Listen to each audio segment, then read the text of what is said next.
এখন কবি হেলাল হাফিজের গিফট ইন রিটার্ন কবিতাটি আবৃত্তি করছি। Falling in love I call you Tona. If you are disagree to offer your heart, snap rising the blood of poison. Bangla দোয়াটা হচ্ছে প্রতিদান। ভালোবেসেই নাম দিয়েছি তনা, মন না দিলে ছবল দিও তুলে বিষের ভোনা। আমি আসলে কবিতা গ্রন্থটি নেওয়া হয়েছিল আগে। আমার কালেকশনে অনেক বই আছে যা আমার পড়া হয়নি, জাস্ট আমি কালেকশন করে অনলাইনে কালেকশন করতাম, এনে রেখে দিতাম। মাঝে মাঝে ভূমিকা উপসংহার করতাম, কবি পরিচিতি করতাম, লেখক পরিচিতি করতাম, পাঠ পরিচিতি করতাম। গভীরে গেছে, এখন চিন্তা করছি একটু গভীরে গিয়ে দেখি কিছু পাই কিনা, মাথায় কিছু ধরে কিনা, ওখান থেকে জীবনে কিছু কাজে লাগাইতে পারি কিনা। কারণ কবিদের, লেখকদের আল্লাহ পাক এক্সট্রাঅর্ডিনারি কিছু গুণ দিয়েছেন। সবাই কবি হতে পারে না, সবাই লেখক হতে পারে না, সবাই গায়ক হতে পারে না, সবাই নায়ক হতে পারে না। এই জন্য চর্চা সাধনার প্রয়োজন হয়। সাধনা বিনা কেন কিছু সফলকাম হওয়া যায় না। আমি কবি হেলাল হাফিজের নিষিদ্ধ কবিতাটি আগে পড়েছিলাম, নিষিদ্ধ সম্পাদকীয়। তখন মনে মনে ভাবতাম বইটা করতে গিয়ে কবিতাটা কোথা থেকে আসছে, কোন বই থেকে আসছে। এখন পেয়ে গেছি যখন, আমিও পড়ছি, ভালো লাগছে। আমার মতন যারা দুঃখ ভারাক্রান্ত নিয়ে, হৃদয়ে রক্তক্ষরণ নিয়ে, হাসি কান্না আনন্দ বেদনা বুকে ধারণ করে জীবন চলার পথে সদর্পে বিচরণ করছেন, জীবনের শত বাধা বিঘ্নকে অতিক্রম করছেন, জীবনের শত পথের কাটাকে কিংবা পথের কাটাতে রক্তাক্ত হয়ে তারপর হেঁটে যাচ্ছেন, জীবন সংগ্রাম করছেন। দুঃখ আছে, বেদনা আছে, দ্রোহ আছে, সুখ আছে, বিদ্রোহ আছে, হতাশা নাই, ব্যঞ্জনা নাই, আছে বঞ্চনা, আছে তিরস্কার। আমাদের যারা পুত্র পরিবার, আমাদের যারা আত্মীয় স্বজন, আমাদের যারা বন্ধু বান্ধব, সবাই যে যার মতো চলে, সবাই চলুক যে যার মতো, সেটাই ভালো, সেটাই স্বতঃসিদ্ধ। কী লাভ নিয়ে খোঁজ একজন আরেকজনের। আমি একটা পজিশনে গেলাম, আমার পজিশন নিয়ে আমি বসে থাকলাম, একটা বিয়ে করলাম, একটা দুটো বাচ্চা ফুটালাম, বাচ্চাদের পিছনে কলের বোতলের মতো খেটে বাচ্চাদেরকে মানুষ করলাম, নিজে না খেয়ে খাওয়ালাম, নিজে না পড়ে পড়ালাম। সেই বাচ্চা এক সময় বাচ্চার পিতা হয়, এবং বলা হয় হয়ে থাকে ঘুমিয়ে আছে শিশুর পিতা সব শিশুর অন্তরে। ওই বাচ্চারা একদিন, আপনি বাবা হয়ে একদিন শিশু হয়ে যাবেন, ওরা বাচ্চারা একদিন আপনার বাবা হবে, আপনি তখন শিশু হবেন, আপনার দায়িত্ব তার কাঁধে বর্তাবে। আমার উদাহরণটা হয়তো ম্যাচ করতে না পারে, আমি যতটুকু বুঝেছি ব্যাখ্যা করেছি। সো কবিতা এমন একটা জিনিস, গল্প, উপন্যাস, এগুলো আসলে গল্প থেকে মানুষের জীবন গঠিত হয় না। মানুষের জীবনে ঘটে যাওয়া গল্প লোকের কাহিনী দিয়ে কবিতা, কাব্য, প্রবন্ধ, উপন্যাস, নাটক লেখা হয়। আবার আমরা সেসব পড়ে ওখান থেকে শিখে অনেক সময় আমাদের বাস্তব জীবনে অনেক কিছু প্রয়োগও করে ফেলি। সেটা হচ্ছে শিক্ষা। আর কবিরা যেটা করেন সেটা হচ্ছে র মেটেরিয়ালস দিয়ে তৈরি করেন, আর আমরা তৈরি উপাদেয় খাদ্য গ্রহণ করি আমাদের প্রয়োজনে, স্বার্থপরতার নিরিখে। সেটাই। আমি কোনো কবি কাব্যের সমালোচক নই। আমি আইনের ছাত্র ছিলাম, আইন পড়াটাও শেষ করতে পারিনি। আইনের পাঠ কাকে বলে জানি না। এমনি আইনের কয়েকটা বই পড়ে পরীক্ষা পাস করেছি, ভাইভা দিয়েছি, জুডিশিয়ারি ভাইভা দিয়েছি 2-3 বার। পরে রিটেন আসছে, আর যায়নি।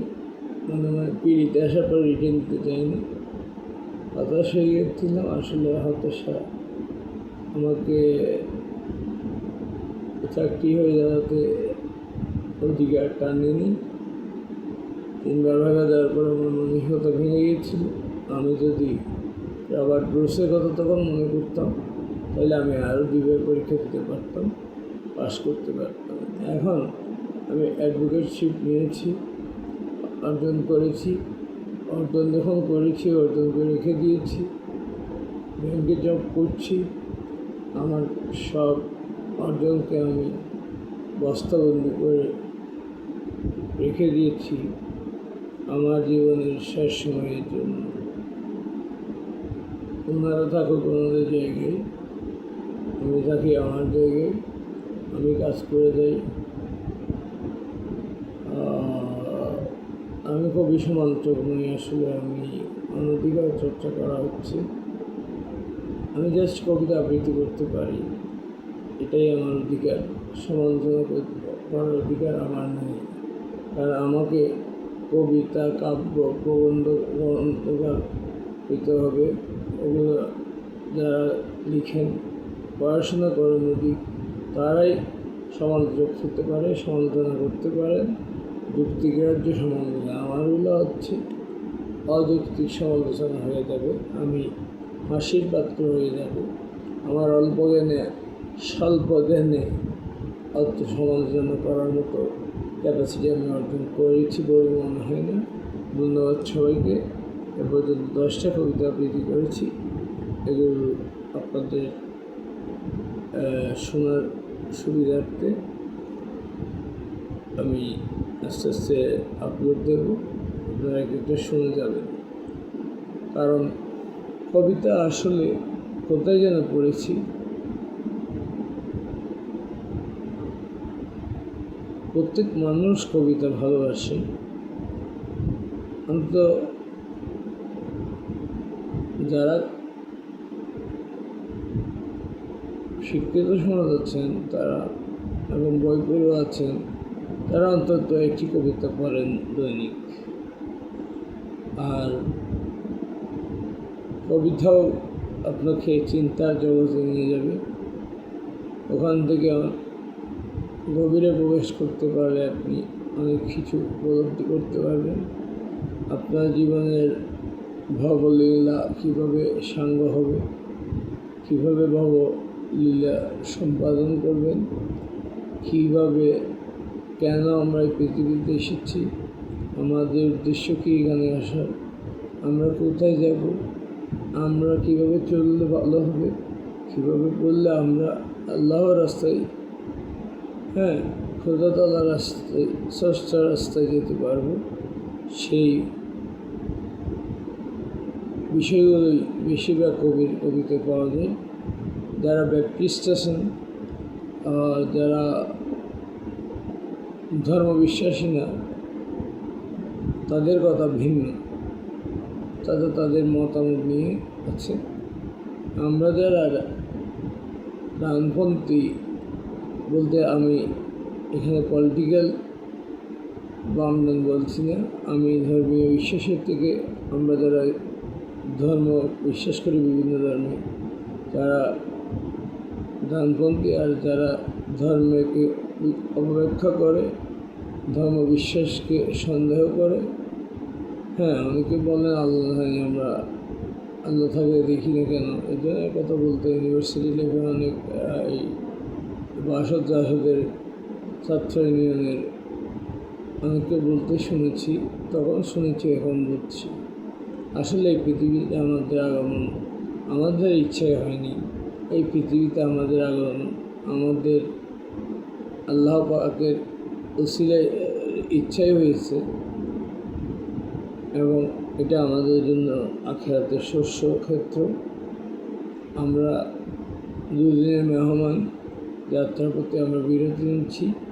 যেমন কাফেলা যাত্রাপথে বিরতি নিয়ে আবার যাত্রা করে, সেই মাঝখানে যাত্রাপথের কথা ভুলিয়া যান। আমরা একসময় যাত্রাপথের কথা ভুলিয়া যাইব, কিন্তু ওই যাত্রা থেকে কাফেলা যে অর্জন করে নিয়ে আসে, আমাদেরকে ওই কাফেলা থেকে কিছু অর্জন করে নিয়ে যেতে হবে। পুণ্যের ভাণ্ডার ভর্তি করে নিতে হবে, অপুণ্যের বা পাপের ভাণ্ডার হালকা করে দিতে হবে। সে চিন্তা আমাদের মাথায় থাকতে হবে। আমাদেরকে একটা খারাপ কাজ করলে দুইটা ভালো কাজ করার মন মানসিকতা থাকতে হবে। মানুষকে ভালোবাসতে হবে। মানুষে বিভেদ তৈরি করা যাবে না। মানুষে ব্যবধান তৈরি করা যাবে না। মানুষে হিংসা বিদ্বেষ ছড়ানো যাবে না। মানুষে বড় ছোট ভেদাভেদ করা যাবে না। যে যার মতো চলুক। আল্লাহ পাকের খেলায় আপনি আজকে গাড়ি ফ্ল্যাটের মালিক, অন্য একজন রিক্সা চালাচ্ছে। আবার আমি দেখলাম বাড়ির ফ্ল্যাটের মালিকের সময়, আমি যদি ভুল না করি বা মিথ্যা না বলি, গাড়ি বড় ব্যবসায়ের মালিক এক সময় রিক্সা চালায়। রিক্সার চালক ইন কোর্স অফ টাইম বাড়ির মালিক হয়ে যান, গাড়ির মালিক হয়ে যান, দোকানের মালিক হয়ে যান, অঢেল টাকা পয়সার মালিক হয়ে যান। এটা আল্লাহ পাকের লীলা খেলা। এটা আল্লাহ পাক এভাবেই মানুষকে পরীক্ষা করবেন। আজ আপনার কাছে আছে, কালকে আমার কাছে থাকবে, পরশু আরেকজনের কাছে থাকবে। সম্পত্তি এগুলো দুনিয়াবি সম্পত্তি। এই সম্পত্তিগুলো কারোর সাথে যাবে না। আপনি আসছেন একা, মায়ের পেট থেকে আসছেন, যাবেন মাটির পেটে। মাও মাটি, মাই আমাদেরকে আবার গর্ভ থেকে এসেছি, গর্ভধারণ করেছেন, জন্ম দিয়েছেন। আবার মাটির গর্ভে আমরা বিলীন হয়ে যাব অনন্ত অসীম কালের, অনন্ত সীমানায়। আমি আর কথা বাড়াবো না। আমার কথাগুলো সুন্দর হচ্ছে না, আমার যুক্তিগুলো সুন্দর হচ্ছে না, আমি জানি, কিন্তু আমি প্র্যাকটিস করে যাচ্ছি। আমি শিখব, বলতে বলবো, গাইতে গায়ন হব। কথায় আছে না, একবার না পারিলে দেখো শতবার। হ্যাঁ, অলস অবুধ যারা, কিছুই পারে না তারা। এই জাতীয় কবিতাটা আপনাদের কার মনে আছে? আমার বন্ধুবান্ধবদের মনে থাকবে, আমাদের লেভেলের এবং আমাদের সিনিয়রদের। আমাদের আগের পাঠ্য সিলেবাসে এটা ছিল। যাই হোক, মনে পড়লো যে একটা লাইন বললাম। ধন্যবাদ। আমার একটু মাথা পেইন করছে, আমি 1 ঘন্টা যাবত কথা বলে যাচ্ছি।